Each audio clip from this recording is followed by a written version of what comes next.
There is a tie loop there. You see the buttons. I removed the stud buttons like so. These are actually for waistcoats. Hence why it has so large upon that shirt. And it has been used because, see, there's some wear to the buttonhole. So clearly it has been starched at one point and starts forced through. There's that damn thing.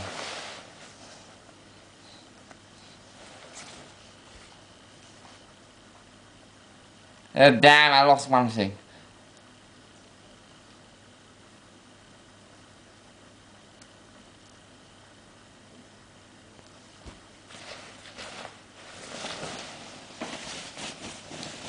Oh no, I already lost one little thing.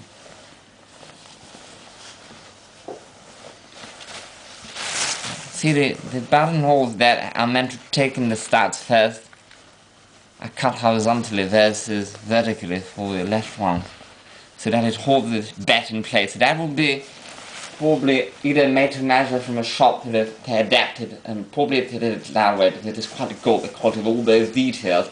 So it's probably they would adapt an pre-existing pattern according to each customer, and perhaps but probably not, because see the sleeves have been shortened. So probably these were top grade in the especially mid 1890s in Europe. The first we got, at least in the UK, to make high grade off the rack undergarments with these shirts, usually evening shirts. That corresponds to when the shop had been opened, and that was probably the highest grade off the rack shirt available, hence the reason for which it is quite long, especially for a British shirt.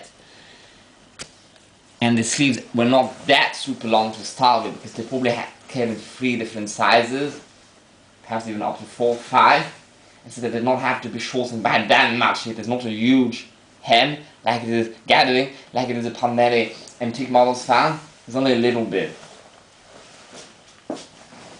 Now I lost one of those. I found it there.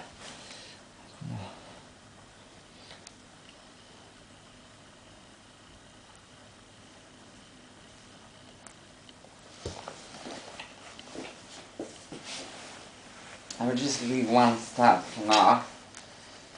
So I just take off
well, I took off my shirt.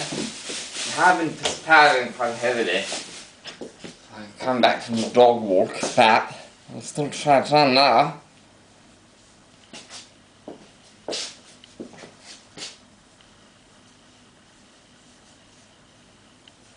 And I should take my trousers down. So.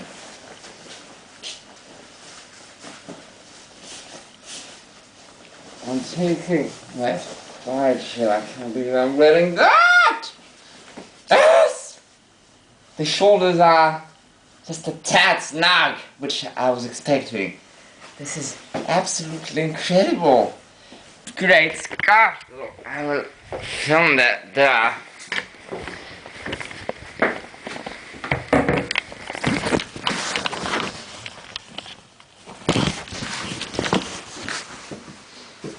See,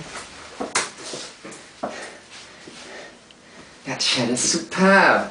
Well, it is, to be honest, long. But since it shall only be well in the evening, that's quite alright. And I fancy, my idea is, I would do it like a push to bag, and once I start it, perhaps to keep it longer, to resist longer, because this was just a mere stroke of good luck to then come back. They should have British and I want to imagine, they're usually French or American. And I want to do British wear. So, what I shall do is unshakably to not start it for the first wear, either for the first perhaps, either a month of wear, either, or in the first 30 evening, 60 evenings even, and then once I start it, I will indubiously try to remember to the entire thing has to put through start, obviously, but to iron the bosom first, then the collar, and then the yoke, and then the cuffs, and once it is almost dry, the body and sleeves. Henceforward, it shall not be, it shall barely be hard, the body and sleeves, and thus it shall keep it living for much longer. Because then you have this belly strain upon the cuffs and collar, and especially the bosom and cuffs. Either there's belly pulling. So obviously it does damage to heavily starch it and make it very hard, but not as much as the body and sleeves, which constantly pull at below one's clauses, and the tails tucked into the under. And also it is fine for this long for the evening shed, because I will indubiously wear it with one of my combination belts, which shall not even touch the glove area at all. So it is absolutely perfect. Look, see, it is a short bosom, but not so short as they had in the mid-20s onwards, whereby they used to call them English trousers, which was super high-rise, at least like my tan ones. They were not that high-risen, and thus the waistcoat was not sitting as high upon the waist, and thus the bosom required to be a tad longer, right?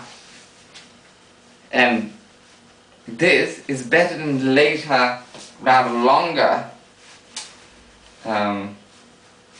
bosom tab, which is thinner, because it is nearly the same width as the basis of the bosom.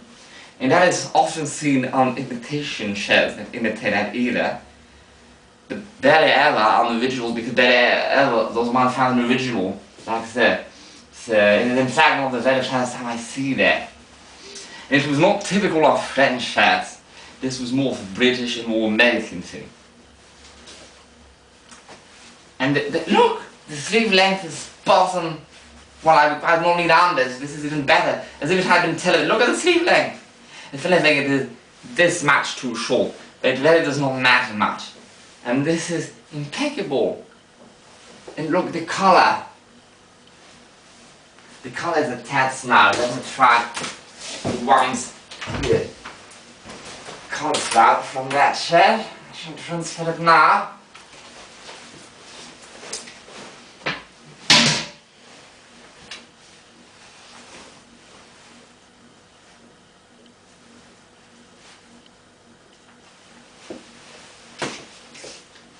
But it is very the impeccable size for the evening shirt. Quite smart, but that is more formal, and it permits my to wear max a 16-inch collar, and thus it looks more formal, more tight. So it is very tolerable, especially for the evening shirt. For the day shirt, I will not like it, but it is only going to be worn in some evenings at a restaurant or going out, and not every evening. And obviously, it will not be worn for ages in one go. So see. The shirt will barely be long. Let me try. I take down my under trousers. Just wait.